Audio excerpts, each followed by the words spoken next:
This is not the South. This is not the Midwest. This is the true West. The West of cowboys and of westerns, a landscape that America shares with nowhere else on Earth.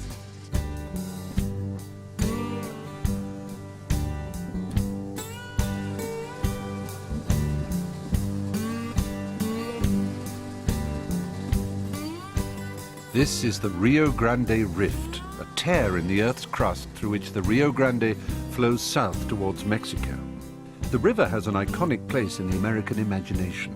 It marks much of the southern border, of course, but also the beginning of a new frontier west of the Rockies, a frontier that rolled ever westward as the pioneers, gold diggers, oil men and homesteaders transformed in a matter of decades the lawless Wild West of legend into the most affluent and vibrant place on the planet.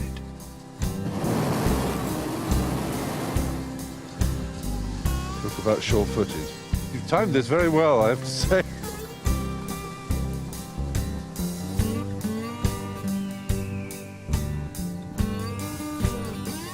From here in the foothills of the Rockies in northern New Mexico, I will drop into the spectacular deserts and canyons of Arizona, Utah and Nevada before crossing the Sierra Nevada mountains, finally to reach the Pacific Ocean at San Francisco, California. On the outskirts of Taos, a favorite haunt of artists and hippies, a very American phenomenon has sprung up on the semi-arid desert of the high mesas. The Earth ships have landed and put down their rather untidy roots. Born of the counterculture movement of the 60s and 70s, these eco-friendly dwellings are still in the forefront of sustainable housing, not least due to the inspiration and dedication of founder Mike Reynolds. Yeah, we launched about 38 years ago into this realm and just kept going deeper because we kind of got our eyes opened by early media talking about clear-cutting timber and early oil shortage, talking about energy, and we just kind of moved in this direction. And then, of course, more timber issues, more energy issues, more water issues, more pollution issues, more garbage issues, more housing issues. So we just kept going. We saw we were on a path that could lead to our own safety in the future. Goodness me, the scale of it's so surprising. Yeah, this one's a little larger scale than a typical home because we're trying to demonstrate a large portion of the square footage for food production. Including herbs, I see. Yeah, herbs and fruits and grapes. There's actually grapes starting over here, bananas, vegetables. Pretty much the idea is a family of 4 could live here with no utility bill whatsoever, be totally comfortable, have plenty of water and plenty of food. You've got lots of bottles everywhere into the cement or into the adobe, is it? Both, cement and adobe. The wall outside is bottles laid in mud, which you could totally do in Africa without any cement whatsoever. As are the cans. Yeah, and it just dries and it becomes a bottle and mud wall. And which is both beautiful and, of course, somehow rather a good symbolic reminder of all the detritus that we tend to leave behind and not do anything with. And you say you use photovoltaic, i.e. solar panels, is it? Solar panels, they're pretty common, but the reason they're not used that much is because most housing requires a tremendous amount of power for heating, cooling, and pumps and all kinds of things like that, whereas these homes do most of everything for themselves. So what little bit of power we need is easy to achieve with solar photovoltaic cells. And you've got all the normal kitchen things, the lights and coffee machine and cooker and so on. And yeah, and flat screen TV and computers. In other words, you don't have to do without anything to live completely independent of all fossil fuel utilities. That is amazing. How is it done through there, the electricity? Well, this back hallway is kind of a buffer zone between the living spaces and the exterior walls, and it does show how the walls are built in this home. They're earth-ram tires. You could drive a pickup truck into that and, go through the windshield yourself. And there actually is the water organizing system with the pumps and filters, so that you have conventional household hot and cold running water. And do you recycle water after? And yes, we do. We have a limited amount of water in this arid climate, so we take the water from the cisterns, run it through our filters, take a shower in it, Yeah. then it runs into these planters that are called botanical cells. But the plants actually filter the grey water, as they call it. They is it? filter the gray water and actually clean it up. So we flush the toilet with water you took a shower in yesterday. But it's clean. It's not drinkable, but it's clean enough that you can't tell it. Certainly clean enough for a toilet flushing. Yes. And then that water goes out into a conventional septic system. Right. Which then, rather than going into a drain field or to a municipal sewage area, goes into more outdoor botanical cells that are used for landscaping. So no sewage ever leaves the home. It's used by plants. And that's very unlike the way we do things in the 20th and 21st century, where we like to send our poo away as far as possible and not really to think about it and to think about the enormous quantities of it that we produce. Mike's vision of a sustainable, self-reliant lifestyle is gaining wider recognition as both the financial and the environmental cost of oil seems inexorably to rise. Of course, not so long ago, this was the only way to live. Indeed, for hundreds of years before Europeans invaded these lands, the local Indian population had adapted to this harsh environment by banding together in adobe or mud wall villages, pueblos in Spanish, and hence their name the Pueblo Indians. New Mexico has one of the highest percentages of Native Americans of any state. I'm in Santa Fe, which was America's very first capital city when it was founded in 1610 by the Spanish and given the splendid name La Villa de la Santa Fe de San Francisco de Asís. Today it is the state capital of New Mexico, but it's justifiably proud of its Pueblo Indian and Spanish heritage.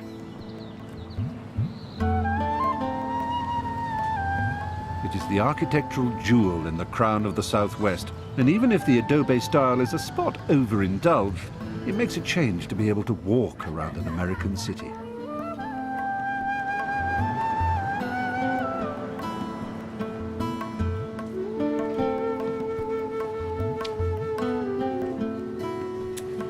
Well, this is just another old Santa Fe courtyard stuffed with colourful knickknacks for the tourist trade, you might think, but actually, this was once the most secret address in the world. It was simply a post office box, 1663, and it was the only conduit to a rather special place in the mountains.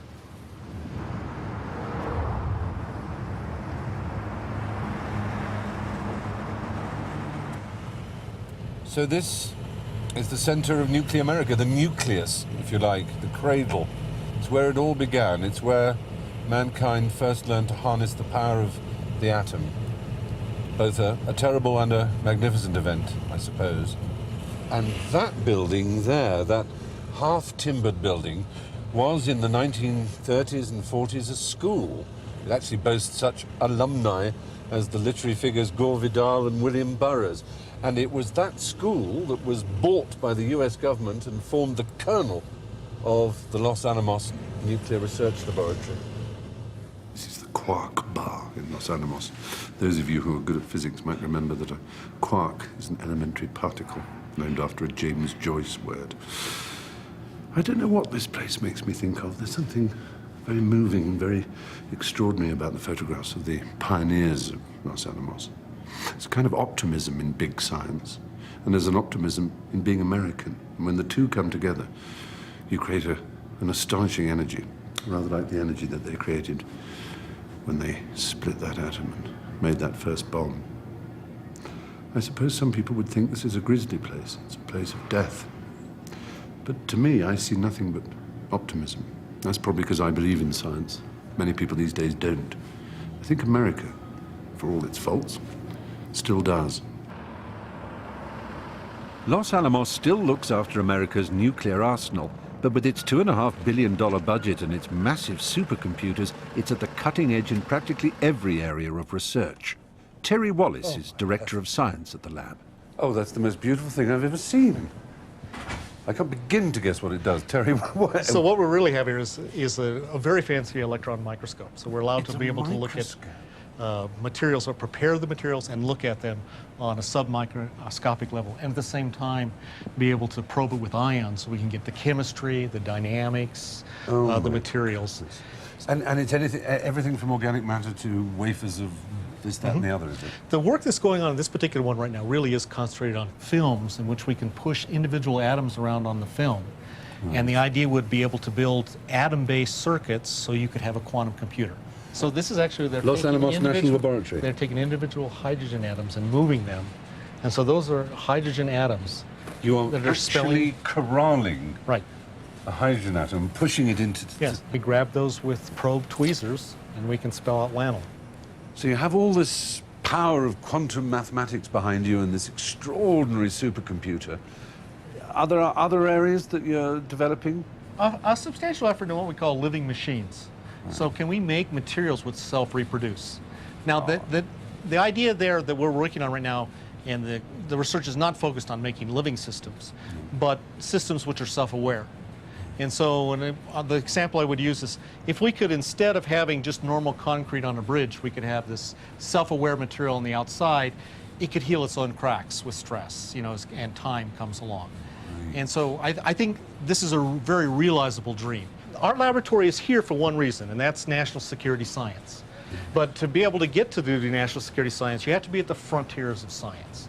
And since so much good work is done here, it's attacked about 3.5 million times a day from all the different ways to try to, you know, either probe our information. Hackers try and get in. But they're mainly state-sponsored hackers. And so... really? And so countries which we won't name, but let's say they rhyme with China and Bussia, actually have people constantly, as it were, hammering at your digital gates, trying to get in. Exactly. Oh my goodness. And And so, I dare say Britain does too. When the theory and then the practice of the power of the atom was proved, it was the most momentous moment in science's history, really. Is there anything in science now which will yield equivalent astonishment, do you think, in the future? the real answer, I mean, we don't understand dark energy. So our solar system is filled with dark matter, and we see the interaction with dark energy. And because energy and matter are, in some sense, consubstantial because of Einstein. Exactly. Yeah. And so potentially, the concept of what we could get from dark energy or the conversion with dark matter could dwarf anything that we see within our particular system of the light matter or what we see. Leaving the boffins at Los Alamos to ponder the conundrum of dark matter and dark energy, I head for the light, possibly the best light to be found in the entire country.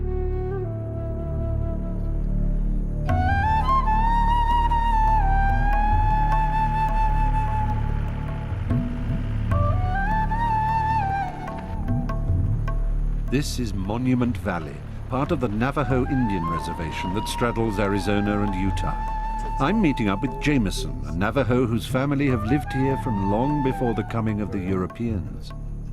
In 1938, John Ford shot his first Western here, Stagecoach, which was also John Wayne's first Western, I think. And then he did 9 more movies here. Have you ever seen any of those movies? Yeah, I did, yeah. Yeah, it's all because of Mr. Gouldy. Yeah, now Mr. Goulding was a trader? Yeah, And he was in the 1920s and 30s? yeah. And how did he get John Ford here? Well, they said that he went around and took pictures of the valley, Yeah. and then he made a trip down to Hollywood. And then he wasn't really accepted into the office, into the Hollywood, but he slipped the pictures underneath the door. So, when they saw that picture, they were like, They were amazed by what Yeah. they saw. Uh-huh. And that's what brought John Ford here. yeah.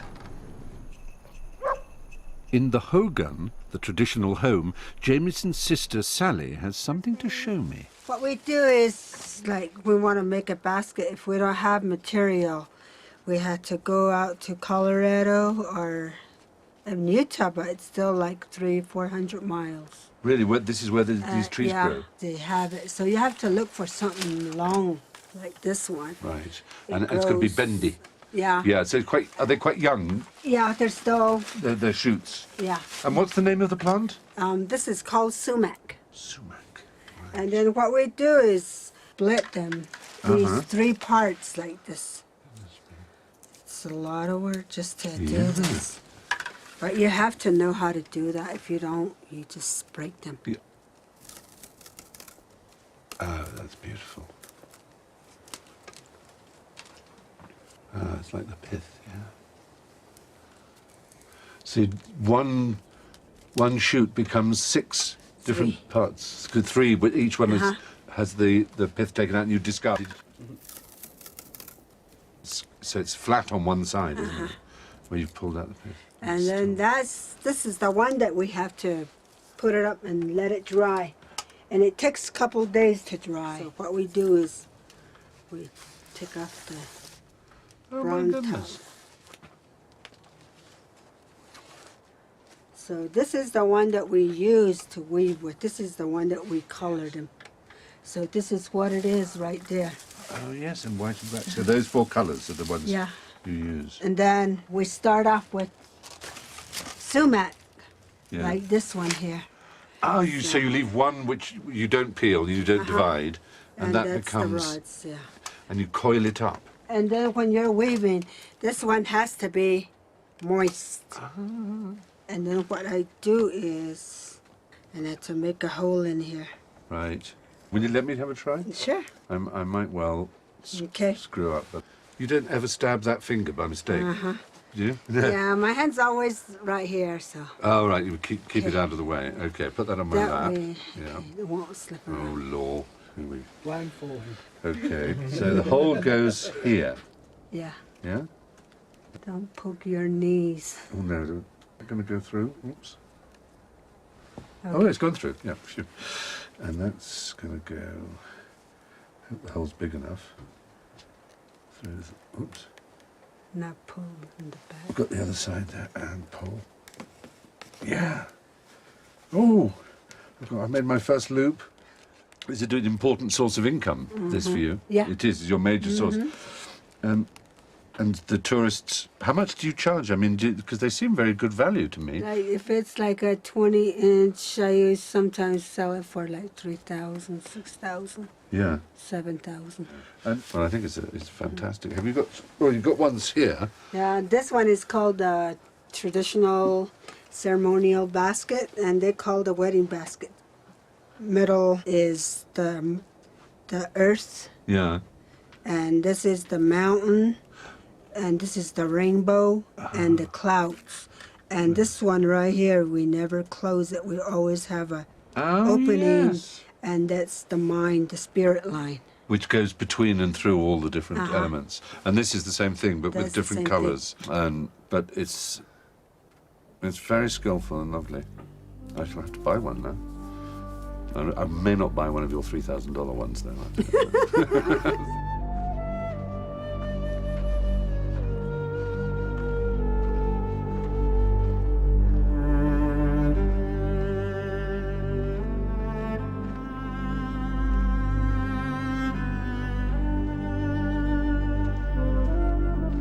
You can see why Ford was drawn to this place, and why Navajo, like Jameson and his family, have no desire to leave.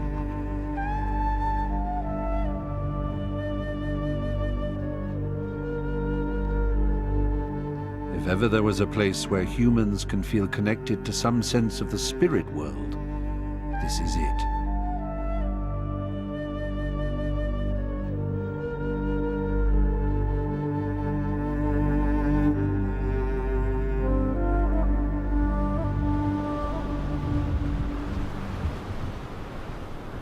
Exposure to the spiritual always leaves me more than usually peckish.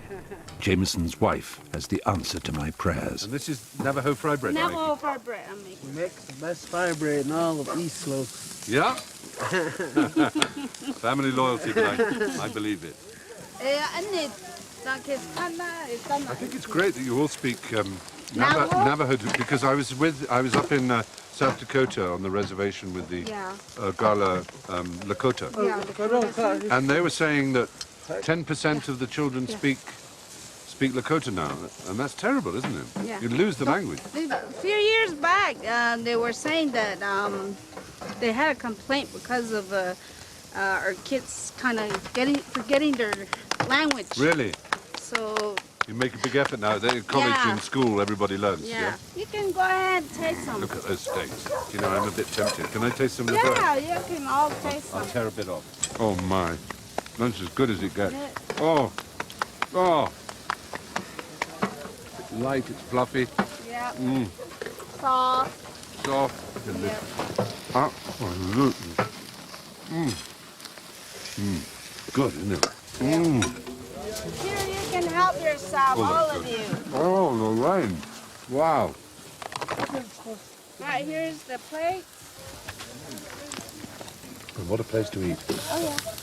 What real isn't it? Oh. quiet. But what's amazing to me is that you managed to live here, right in the middle of Monument Valley, and have a private family life, while today there are probably, what, 1,000 tourists up there in cars going round, and you wouldn't know they were there, would you? Some they really want to step inside and talk to the family. Sometimes they'll do that. They'll just walk over here and just say a friendly hello, but we just go along with it. You don't mind that? Yeah. Because you wouldn't go down an American street in a city and just open somebody's door and go, hello. Bordering the Navajo reservation, Lake Powell stretches for 250 miles in a filigree pattern of extraordinary beauty.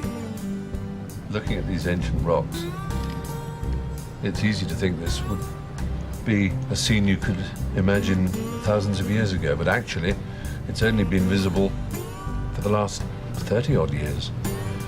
This is the completion of the great project of damming the Colorado River. And this is an artificial lake, a man-made lake. It's the Colorado River risen up into an old canyon. And maybe that's what adds its spooky kind of atmosphere. The fact that there is no life that's grown up with the lake. It's a new lake, so nature hasn't yet caught up with it. Maybe in 100 years' time, the kingfishers and the grasses and the reeds and things will make this a proper aquatic environment, but at the moment it's more like an album cover or a computer-generated image.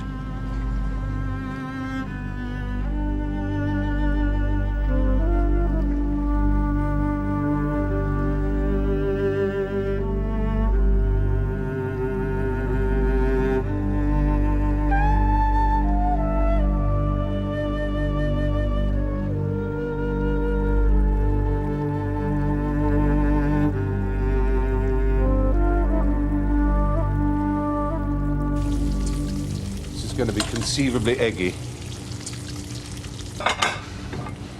Fucking hell. The one word in the American phrase, as you know, probably is over easy. And over easy is when you flip it over and just barely cook it, just to get the, the runny bits off the top cooked. The problem with that is the word easy. How do I get that over? It's like, oh, come on. No, it's broken. Well, it's not exactly broken, but half the white's sheared off it, and if I flip that over, I guarantee it's going to burst in a...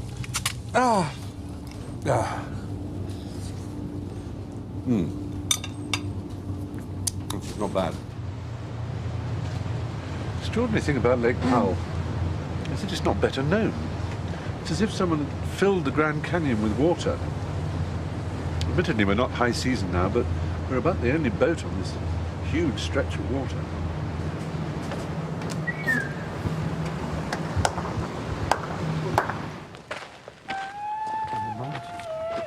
That's, what do you call it? That's Navajo Mountain. Navajo Mountain, that's very particular to your Yes, people. That's another one of our sacred mountains. Right. And of course the Rainbow Bridge is sacred to Rob us. Bighorse, my Navajo captain, wants to show me something very special to his people. The largest natural bridge in the world. Greek goddess of the rainbow was called Iris, which is why we call the eye, the iris, because it's like a rainbow. All the spectrum is there, the colours, if you look at it.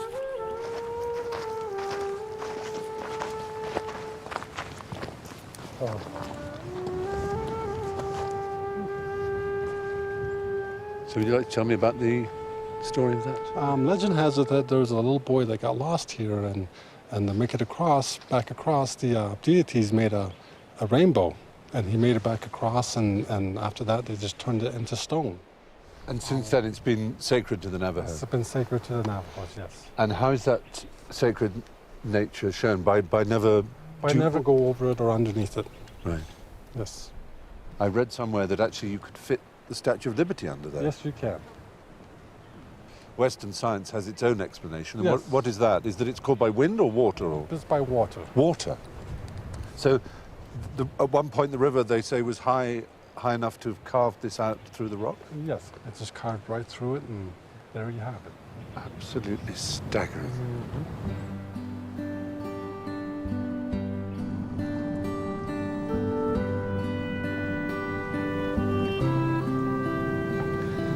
I've jacuzzied my way around the world, but this just about beats it all, I have to say. You know, there are 1,900 miles of shoreline on this man-made lake. It's quite extraordinary. Very American, isn't it, to do it in this kind of brash style? And I have to say there's a part of me that is entirely suited to this Mr. Toad-like way of getting around a lake. Others would pull on paddles and oars, but not I. Leaving the otherworldly landscape and my gloriously gargantuan houseboat, I realized just how much Americans are used to supersizes in everything. The distances out west are just vast. So it's with relish that I'm going to hitch a ride the 400 miles south to Tucson, Arizona, in another supersized form of American transport, the Boeing B-17 Flying Fortress.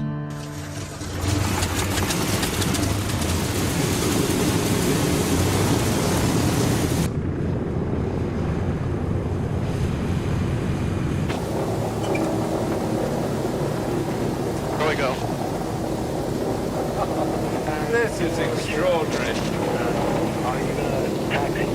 I've been on a British Lancaster bomber, but only so far as taxiing is concerned. This is the first for me to fly in a 1940s bomber.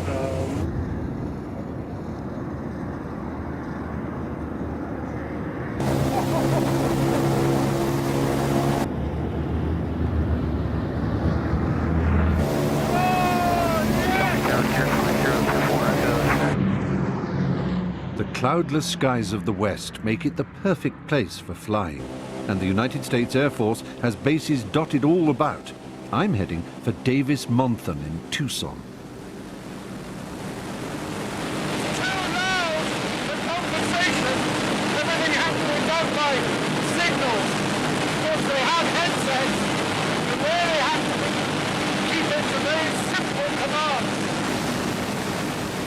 You know, the bomber crews had a really tough life. There was nothing glamorous or romantic about being a member of a bomber crew. There are 5, 6, or 7 of them, depending on the nature of the flight, and they all had incredibly difficult jobs to do. They were very scientific, very mathematical jobs. They were constantly having to adjust for magnetic deviations and the compass. They were having to fly by dead reckoning with pieces of pencil and paper to find out where they were. They were having to work out their height and their glide and climb attacks and all kinds of technical stuff. There was nothing of the dashing warrior of the air about them as there was perhaps for the fighter pilots. And indeed, they never really got the thanks at the end of the war for the job they were asked to do. I suppose we were all too embarrassed about it. Raining fire on civilians was not something we should be perhaps proud of.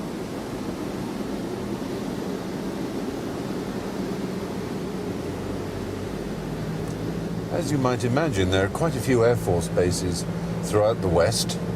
The guaranteed hours of sunlight make it an ideal place to send young pilots for training. But there are other functions too, and this Air Force base is very special indeed. It's where American airplanes go when they're retired. Over 3,000 of them, worth an estimated $30 billion, injected with synthetic rubber and wrapped in protective cling film. But don't be fooled. At the single sound of a bugle, they could rise again to serve their country. They're not dead, they're just mothballed, sealed up for the time being. Line after line of them. Fighters, bombers, attack aircraft, surveillance aircraft, supply aircraft, helicopters, fast jets, great lumbering transports. Spooky.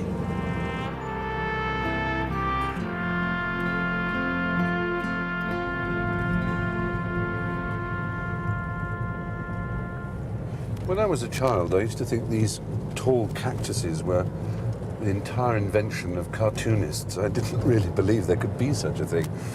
And to see them now in virtual forests Such an iconic American site, isn't it? It's called something like Carmenigea gigantica. And they have white flowers and an edible red fruit, but they don't seem to be fruiting at the moment.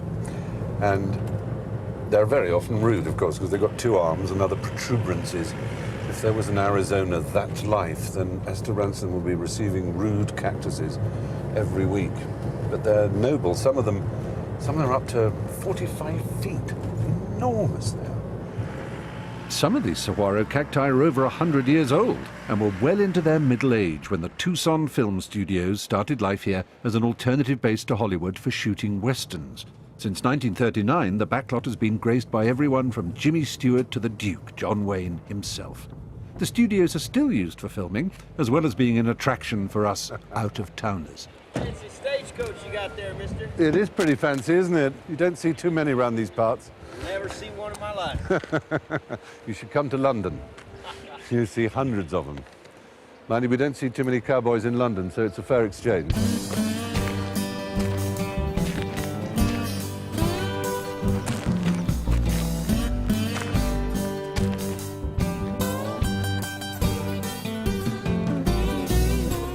Well, Fry.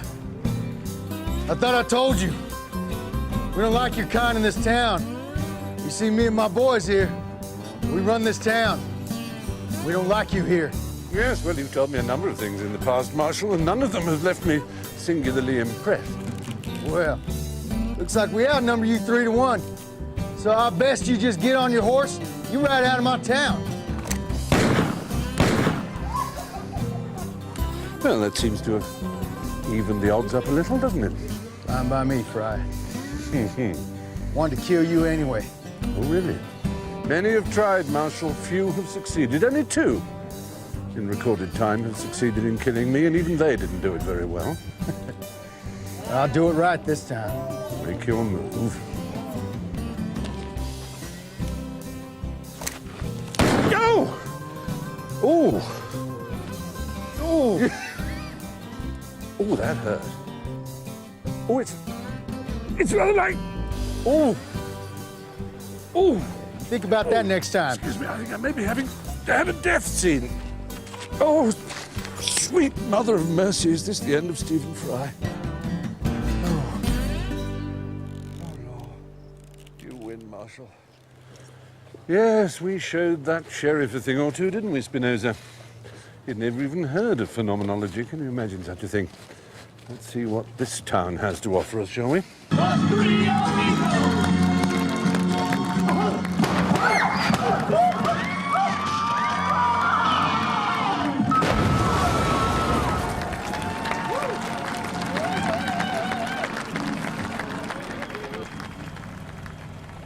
It's during my taxi for an eagle's eye view I travel the 350 miles north towards Las Vegas, Nevada, passing over that most famous stretch of the Colorado River, the Grand Canyon. At its westernmost end, the river is once again tamed, this time by the Hoover Dam, an extraordinary engineering feat born out of the great public works after the Depression. It's the dam that has created the water and light that powers the oasis of wealth, beauty, opulence and vulgarity that is Las Vegas today. Absolutely wonderful. Look at that. And of course you have the Rio and the Palms. Sin City, as Vegas was known in the days of Bugsy Malone and the Rat Pack, has evolved. Today, less than half its revenues come from gambling. Business conventioneers are the new high rollers, and with them come a host of arcane management rituals. The newest entrant in this lucrative field is an outfit called Spy Games. Mr. Fry, Yes? there's been an incident. Really? Well, do come in. Incident? Would you take the time to read the letter, please? Are you alone? Yes, I am.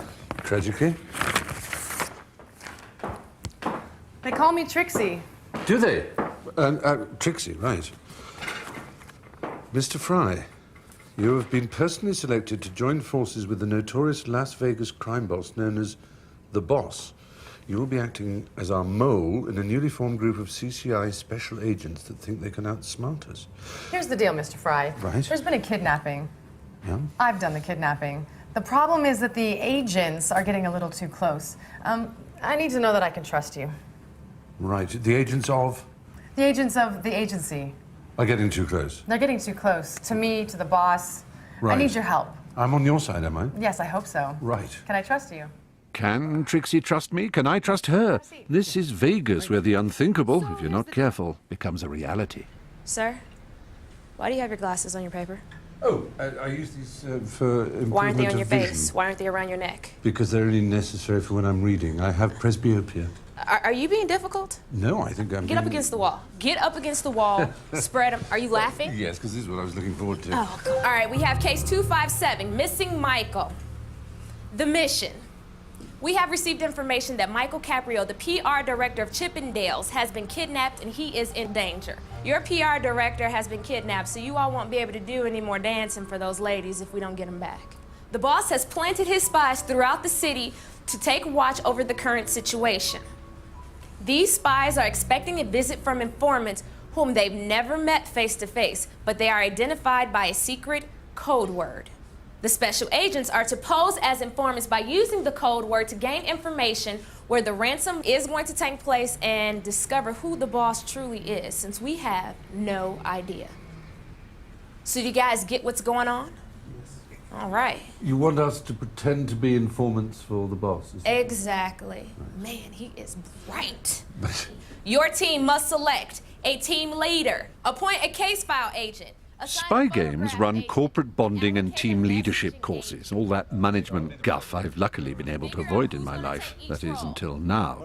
Only this course seems rather more complicated than firing a paint gun at a portly middle management colleague called Dick. Go to the predictive text. Yeah, are you on our team as well? Yes, I am on your team.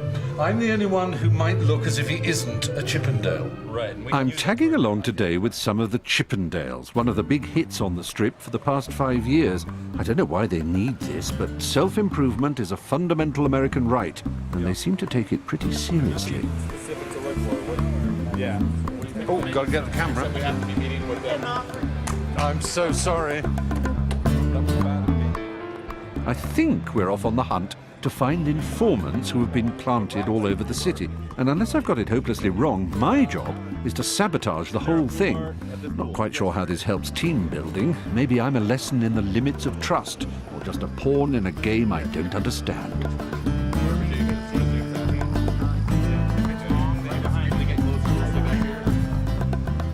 Excellent. This is fun, isn't it? Nice pool, nice day. Nice breasts. Anyway, what is abundantly clear is that Americans love this stuff and take it all on board without a hint of the sneering or cynicism that I fear my compatriots might indulge in. Not I, of course. The boss talks about a guy named Weiler a lot. Weiler. Weiler, but I've never seen them together. The hostage exchange We have the phone number, the number of the picture. is going to take place by the railroad tracks. In essence, it's like a treasure hunt, and baffled as I am, it's an amusing way to see some of the mega resorts that have taken over the strip. You've got the bureaucratic side of spying. You've got down pat. It's perfect. One clue solved, so we're off to another of the many themed casinos. Remind me what we're looking for here. Well, we do not know. We are coming here and filling it as a clue. So we just got to hope for a text. You can also ask Jug's Star Trek experience.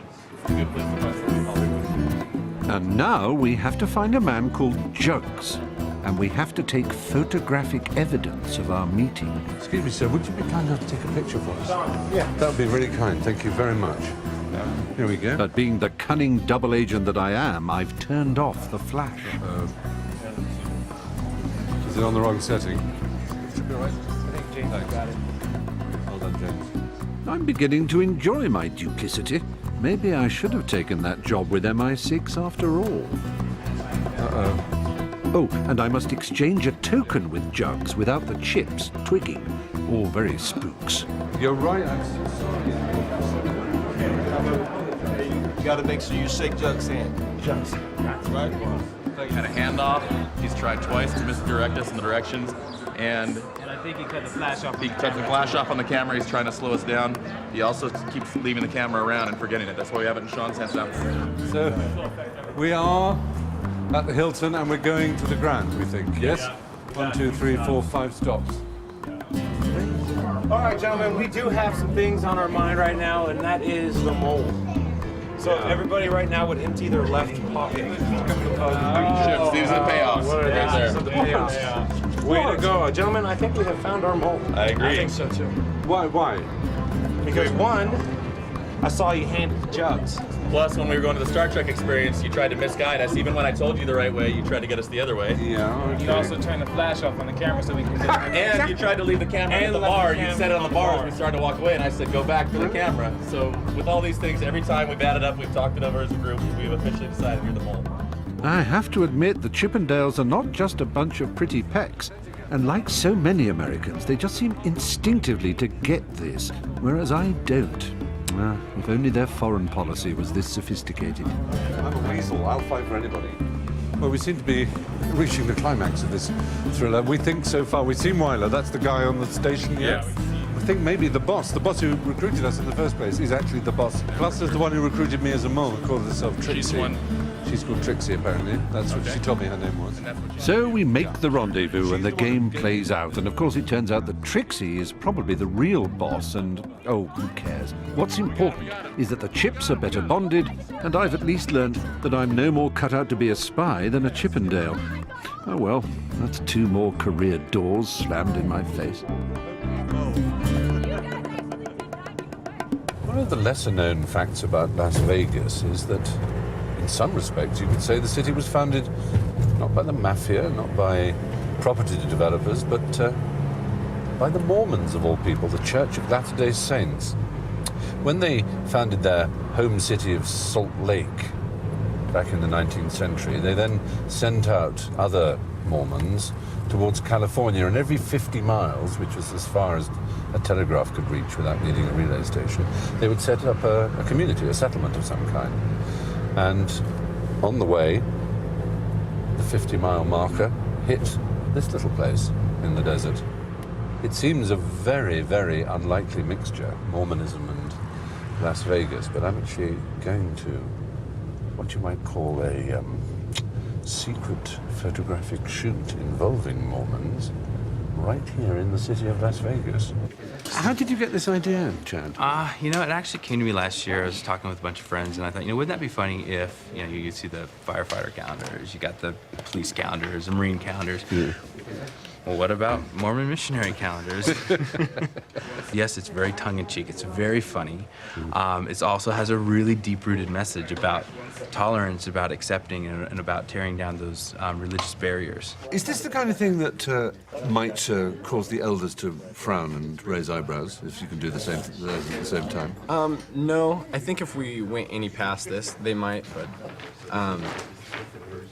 we're not doing anything that they could frown upon, and we're not breaking any rules, so. No, right. What about the structure of the church, like in our Church of England or the Episcopalian Church, as it's called in America? There are bishops and priests, and there's a hierarchy, if you like. Is there a hierarchy? You have elders, or what? Yes. There's the prophet who oversees the whole church. Oh, so there is an equivalent of a pope, an absolute head. Correct. Yeah. We wanted this to be kind of a real angelic look, because that's like a belief. The Mormon beliefs are based on a lot of angels. There is this thing about celestial the celestial kingdom. Yeah. So you could become an right. angel. No. Well, it's more than just becoming an angel. Yeah. It's actually becoming resurrected. So the Mormon beliefs are: we live here on earth, we get a body of flesh and bone, you die, and then through the grace of Jesus, you're resurrected. Right. So it is a Christian church. Yes. Yeah. And then one of the core beliefs of Mormonism, which causes a lot of controversy with other Christian faiths, is the fact that Mormons believe that they can actually become like God and become a god of their own universe as well, like the God of our universe. So, in a strange way, science has at least vindicated the possibility by suggesting there could be an infinite number of universes. It's interesting because the Mormon Church is very conservative, but their beliefs are very radical. It's an interesting point. You're absolutely right. It's that mixture of the straight-laced sort of attitudes of no sex before marriage, no drugs, including alcohol, tobacco, caffeine, even quite minor ones like cups of coffee or Coca-Cola. Yet, on the other hand, the most extravagant beliefs for the future and in the nature of celestial transcendence and angelic beings and beatific, seraphic and cherubic hosts. What language did you just talk? You lost me like about 20 words ago. Oh, I'm sorry about that. So do you think you'll have a career in the church, or will you have a... No, I don't have the personality for it. Really? Would you say that? What sort of personality do you need then? I think you need a little more strict personality, a little more not smiley. Do you think there's actually prejudice against Mormonism in America? I really do believe that Mormons are looked at as a second-rate citizen. I think some of the prejudices are just lack of education. Like as far as the gays and as far as the polygamists, they think that we believe certain things which we don't. Yeah. There's a moment when you have to mention it to someone. Right, and they're like, oh, and you may not see it on your face, but you feel it. You feel that, oh. Ooh, weird, or did people just go, oh, okay? Yeah, sometimes people ask me how many kids I have or how many wives I have. Really? Stuff like that. Yeah, so you just get used to that. I just laugh. Rolls off you, yeah. I mean, you are a proselytizing religion, though, aren't you? Right. You do want to convert the rest of the world to Mormonism, unlike Right, Judaism. Right, yeah, no, that's their mission. The mission of the church is to bring people in. Yeah, and I suppose some people would object to that. I mean, there is some people who just don't like the idea that they're going to be preached to. Oh, absolutely. I don't like to be preached to. Who likes to be preached to? And I think the mission of missionary work is not to necessarily go and convince people. It's to find those people who are looking for something, looking for answers. And, hey, this may work for you, it may not work for you. Yeah. And this is like the official uniform of missionaries. I mean, this is how they're identified. You got the white shirt, tie, name tag, sometimes backpack, bike, These are the guys that you see going door to door. And then the guys that we shoot, that's them for who they really are, to show that these guys are just regular guys. Regular kids. I mean, they're young and they go out when they're 19. That's brilliant. That is very funny. That is hysterical. They said I was being boring, so Really? tried to spice it up a little. What scripture was that? Of course, there's more to Nevada than the new kid in the desert called Vegas. It's known as the Silver State for good reason. Gold and silver mining reached a peak here in Virginia City 150 years ago. 30,000 prospectors made this town one of the richest in America. And to help them spend their hard-earned scratchings from the motherlode came inevitably the gambling dens and the prostitutes. The mines have all but shut down now, but the whorehouses, like the casinos, are still booming, and only in Nevada they're entirely legal. Queen among them is the illustrious Mustang Ranch, run by its formidable madam, Susan Austin. Hello, yes, Hello, you I'm must be Stephen. I am indeed. Hello. Well, what a pleasure to meet you. It's a pleasure to meet you as well. Thank This is you. my first time in a brothel, I have to confess. I have a brothel virgin on my hands. What fun! You do. This is our parlor, and this is where the ladies do their lineups. It's also where we have all our achievements. Right. Is there an award industry for brothel? Oh, yes, there is. Brothel of the year? You shouldn't be surprised. Courtesan of the year. I was trying to create a British gentleman's club where the old hunters could sit around in front of the fireplace and discuss the animals they have hunted in Africa as well as the women they've conquered. It would raise a few eyebrows in the Garrick, which is a club I'm a member of in London, but Yes. You've got comfortable chairs and dark wood. It's Absolutely. on its way. Fireplace. And you mentioned a lineup. Is that literally when a Literally. customer? What do you say, customer or John or? Well, I use the Client? word client. Client. When a client comes in, we seat him right here, and then the ladies come out, one from each side of the room, one at a time, and they introduce themselves, and then they step back against the mirror. Hi, I'm Mandy. Mandy. Hi. Very nice to see you. Well, come and sit down. I'm just here for a chat, as it happens. That way, the gentleman can see them walk, talk, and up close, and decide whether that's the one he wants to pick. See, if I were doing that, I'd just be embarrassed about offending the one that I didn't choose. No. I give a little preambulatory before. I say, honey, this is the way it works. All the ladies are going to come out and they're going to introduce themselves. You pick the one you like. Now, if you don't come to a decision with her, you come out and pick another one. Remember, dear, you're not getting married. This is a business. How did you find the first time? Was it nerve-wracking? Did you get help? Were you all psyched up for it? I was nervous, but I had a friend of mine was here, and everybody, like all the girls here, are awesome, very awesome, just very helpful, and it's like when you first start, you're either prepared to do it or you're not. You know what I mean? Yeah. Having sex is very easy. When guys like you, it's that much more easier. So, they choose And then the rooms are off here, are they? And you haven't had too many weird requests yet, or anything? Never, no. No. But what's weird to me is That's the point. far beyond what's probably weird to other people. You're a young girl, an attractive young girl, and you might get some men like me coming in, great overweight, wobbly people in their 50s, and your heart must sink. You go, oh, God. Not at all. Not with No? me. You're No. okay with that? That's why I'm here. Yeah? Well, you like I wobbly. love men of all different types, You do. sizes, shapes. I do. I do. And do you think I love that's... variety. And you actually enjoy your work? I love it. I love my job. That's fabulous. Not many people can My say mom that. knows, and she's like, I'm so glad you found a job you like. I like me too. I should have been here years ago. Now, we're going to stop right here. These are our negotiating rooms. We don't discuss sex and money in the bedroom. Most brothels do. It has to be discussed in a private room. It can never be done in public. That's one of our state statutes. So, Oh, this is by law. by not just- law, yes. So So you- this is where the men come in and talk about what they'd like to do, how And long, how long they want many to- positions.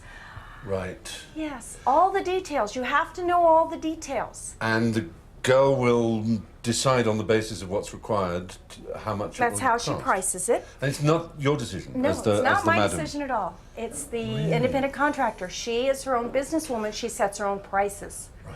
Yeah. Right. So Now, it's by like state, having the Louis Vuitton concession in a department store, That's as right, it were. exactly. Yeah, you are the department store manager, but they can charge what they like. they can charge Yeah. what they'd like, I see. what the traffic will bear. Yeah. Now, if a man, if a man was doing it, even with, you know, Cialis and Viagra, he'd be lucky to do it 4 times a day. Very, Right. and he'd be young and pretty, you know, fit. After a certain age, he'd have to fake it, or he couldn't really fake it. Because Right. unfortunately, it's harder for a man to fake it. Do you actually find yourself orgasming many times a day? Can you do that? Yes. Wow. Yes. So that's Depending on the time. For me, I'm just kind of like a guy. A little time has to go in between there. It's not going to be like multiple. No. But yeah, I'll have a, you know, I'll enjoy a party with the customer and go back out to the bar and sit and talk with people and the next customer might happen again. And I'm like, I'm exhausted. And do you think men know if you are faking it? Probably. Yeah. But you wouldn't. I don't. No. After the discussion is done, the decision is made how much he's going to spend. She may not touch the money or the credit card until she's done what we call a DC. DC. Okay, I'm trying to work this out. Okay. Not direct contact, not... No, not direct contact. TC, oh dear, no, it can't be that. That's Oh, yes, it can. Oh, no. By state law, she must check the man's genitals. Oh, my Lord. Well, she's certified clean. She doesn't have any sexually transmitted diseases.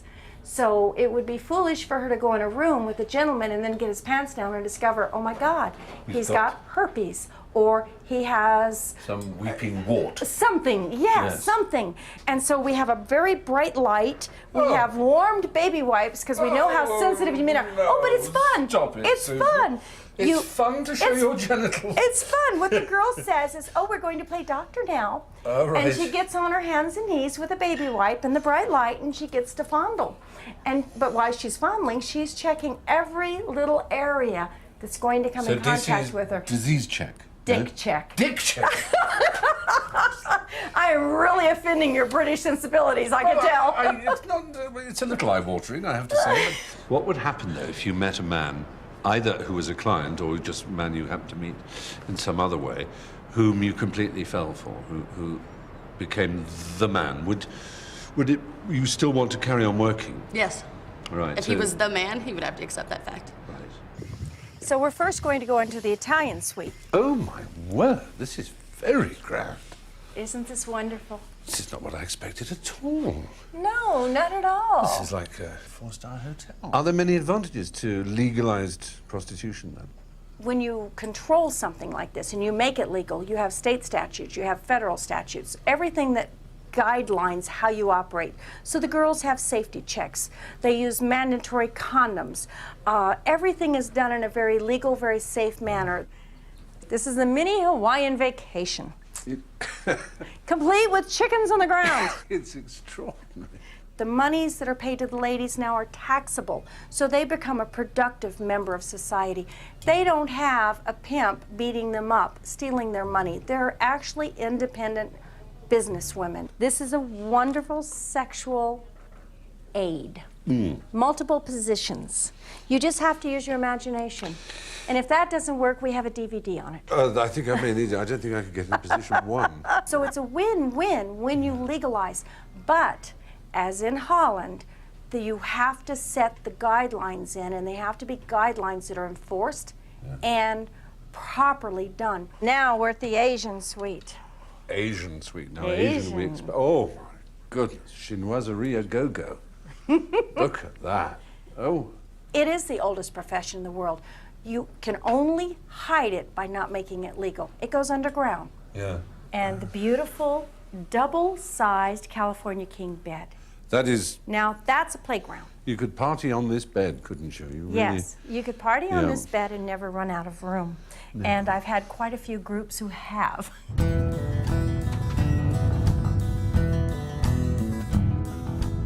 Leaving the lubricious delights of the Mustang forever behind me, I head for the mountains and the purifying alpine air of Lake Tahoe that straddles Nevada and California.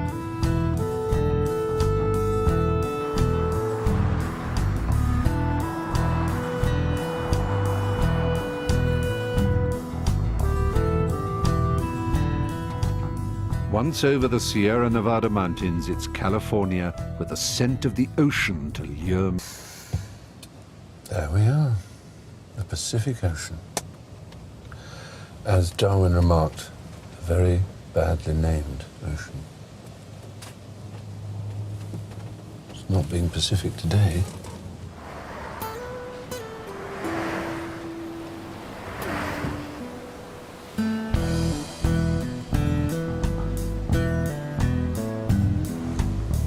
It seems a long, long time ago and a lot of miles since I saw that first sunrise in Eastport, Maine, but the journey is still far from over. In the next episode, I discover the delights of San Francisco, travel up the Pacific coast, meet vintners and dope smokers, encounter Sasquatch believers and old believers, go hunting for whales and swimming with sharks.